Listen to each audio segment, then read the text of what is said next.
अनेक लोगों के मन में यह सवाल उठ सकता है कि दुनिया में 7 अरब से भी अधिक जनसंख्या है, तो फिर चित्रगुप्त सबका हिसाब कैसे रखता होगा।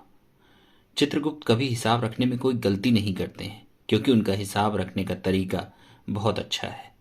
हमारे जीवन का हिसाब रखने वाला चित्रगुप्त कौन है? चित्र धनगुप्त।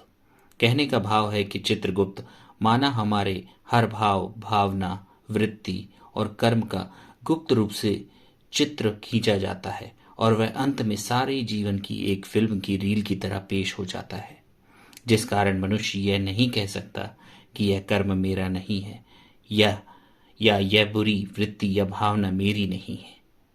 जैसे आज की दुनिया में किसी व्यक्ति के कर्मों का स्टिंग ऑपरेशन किया जाता है तो वह इनकार नहीं कर सकता। ठीक इसी प्रकार चित्रगुप्त ने भी हम सभी में एक गुप्त कैमरा ऐसा लगाया है जो हर कर्म को चाहे कोई देखे या न देखे, लेकिन हर पल गुप्त स्टिंग ऑपरेशन होता रहता है। तभी तो दुनिया में कहा जाता है कि व्यक्ति अपने आप से छिप नहीं सकता। माना हर एक व्यक्ति में एक चित्रगुप्त है। वह कभी कोई गलत हिसाब नहीं रखता।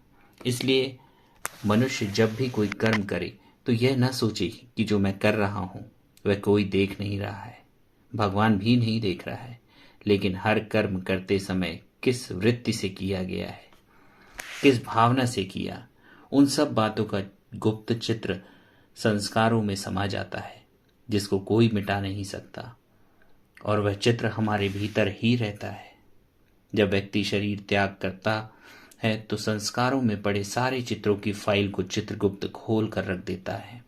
जैसे किसी कीड़े को मैग्नीफाइंग ग्लास के नीचे देखने से बहुत बड़ा और भयानक दिखता है, वैसे ही एक एक कर्म के सारे चित्र मैग्नीफाइड होकर व्यक्ति के सामने बहुत स्पष्ट और भयंकर रूप में नजर आते हैं।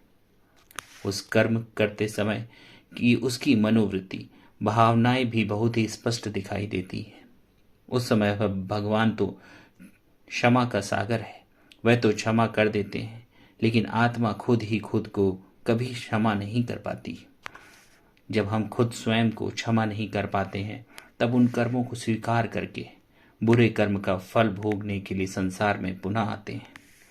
कर्मों के आधार पर आत्मा आने वाले जन्मों में भावी या होनी को निश्चित करती है, जिससे कोई भाग नहीं सकता। तभी कहा जाता है कि भावी या होनी टाले नहीं टाले जा सकती।